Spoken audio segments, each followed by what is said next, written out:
All right, so we're diving deep today into how to unlock your English vocabulary, and I have to say I'm pretty excited about this one. Oh, yeah. Yeah, the research here, it's really cool.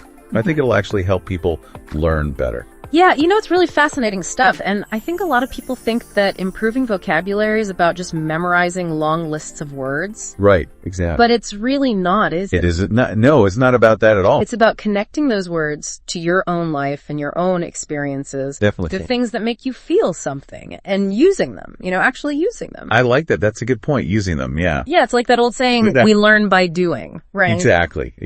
Learn by doing. Yeah, so I think this deep dive is going to be really helpful for a lot of people. For sure. Who are trying to, just improve their English vocabulary. Yeah, and speaking of learning by doing. Yeah. I've always been really curious about this thing called the spacing effect. Mm-hmm. Can you tell us a little bit about that and like what's going on in our brains when we actually space out our learning?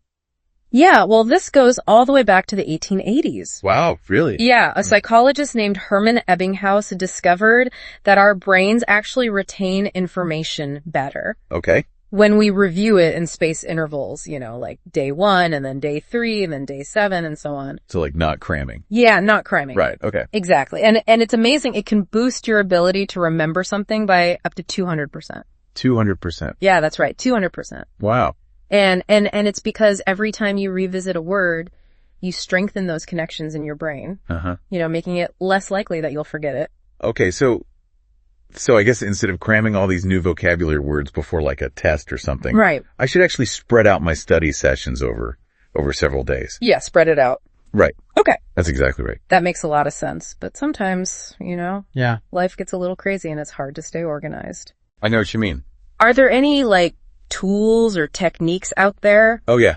that could help people with this kind of spaced repetition? Yeah. There are some amazing apps like Anki and Quizlet that are specifically designed for this. Okay. And they actually automate the process of spaced repetition. Okay. So you don't even have to worry about keeping track of when to review things. Okay, so it does it for you. It does it for you. Yeah. That's great. Yeah. Technology can be a really useful tool Yeah, no, for sure. for language learning. Okay, so we talked about spaced repetition now. Right. But I've also heard a lot about active recall Yes. and how that can be super effective for vocabulary learning. Yeah, it's a very powerful technique Yeah. because instead of just kind of passively reading a word and definition, Right. you're actually forcing your brain to actively retrieve that information. Yeah. It's like a mental workout, for your memory. Yeah, like a mental push-up. Exactly. Whatever. And, Okay. think of flashcards. Right. You've got the word on one side, Uh-huh. definition on the other. You look at the word, Yep. and you try to remember the meaning before you flip it over.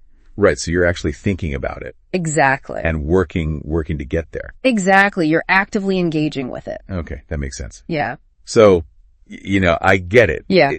It's not enough to just sort of stare at a vocabulary list. Right. We have to actually engage with the words, make them mean something to us. That's it. But how do we take that a step further? Yeah. How do we make those words stick in our minds, not just for a test, Right. but for real life? Right. For actual conversations. Yeah, exactly. Well, one really effective strategy is to connect new words to your own personal experiences. Oh, okay. So instead of just trying to memorize the definition of the word, let's say, umbrella, Right. think about a time when you got caught in a sudden downpour. Okay. Where were you? Who were you with? How did you feel? Right. Did you have an umbrella or were you soaking wet? I like that. You see, by connecting that word to a specific memory, Yeah. it's going to help it stick. Okay. Yeah. That makes it a lot more meaningful. It does. It's not just some, abstract thing. Right. It's like part of my story now. That's it. That's it. And speaking of making words come alive, I've also heard about the power of visualization. Yes. Can you talk about that a little bit? Yeah, so visualizing is a really great technique as well. Okay. For example, if you're learning the word soar, Uh-huh. just close your eyes and picture a hawk. Okay. Soaring effortlessly above a mountain range. Okay. Feel the wind beneath its wings, the sun on its feathers. I can see it. That image will help to anchor that word Right. in your memory. Okay, yeah. I feel like I can almost feel the wind in my feathers now. That's really cool. That's the idea. Yeah. Yeah, make it vivid. Okay, so we've talked about visualization now. Mm-hmm. What else can we do to really lock in this new vocabulary? Well, another technique that's backed by research is creating personalized sentences with new words. Right. And this can actually increase your chances of remembering them by up to 30%. Really? 30%? 30%. Wow. So if you're trying to learn the word, let's say, ambitious, Right. you could create a sentence like, I'm ambitious because I want to become fluent in English. Okay, I like that. So by putting the word into a context that's relevant to you, Right. you're more likely to remember it. That's great. Yeah. Because it makes it meaningful to me. Exactly. Exactly. And, and that brings up another point. Right. How do we make vocabulary learning a regular part of our routine? Yeah. Not just something we do before a test, but like an everyday thing. That is the golden question. Yeah. And one of the best things you can do is just immerse yourself in English as much as possible. Okay. Watch TV shows. Yeah. Listen to podcasts, read books in English, Right. anything that you enjoy. And when you come across a word that you don't know, Yeah. just jot it down and look it up.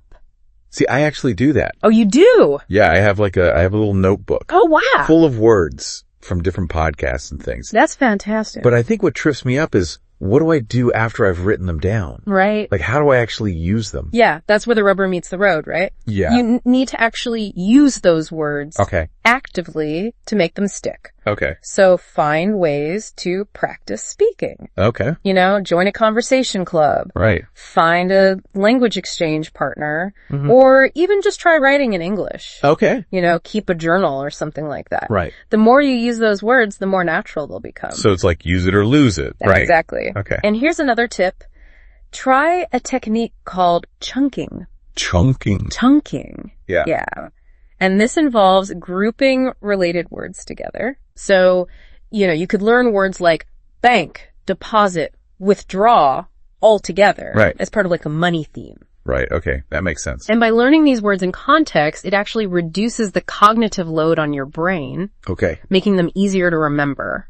That's really smart. Yeah, yeah. So we're not just memorizing random words, Right. we're building like these connections between them. Exactly. We want to make those connections. Yeah. Yeah, and turn vocabulary learning into something fun and engaging. Right. Not a chore. Exactly. Not a chore. An adventure. An adventure. I like that. Yeah. So to sum all this up, it sounds like successful vocabulary learning is really about engaging with the words, Yes. not just memorizing them. Actively engaging. Yes, active. Yeah. Exactly. Yeah. So we talked about a lot today. We did. We talked about spaced repetition, Yes. active recall, Uh-huh. visualization, making it personal, personalizing the sentences, Yeah. Yeah. and then actually using those words out in the real world. Absolutely. The real world is key. Yes. And of course, don't be afraid to make mistakes. That's how we learn. That's how we learn. Everyone makes mistakes. Exactly. Just part of the process. Okay, great. Well, this has been really insightful. Thanks. So welcome. And for everyone listening out there, Yeah. we'd love to hear, what unique methods have you found helpful for remembering new words? Yes. What works best for you? Because we all learn a little differently. Exactly. So think about it and keep those words flowing. Keep them flowing. Yeah. All right. Thanks everyone for listening. Thanks for joining us.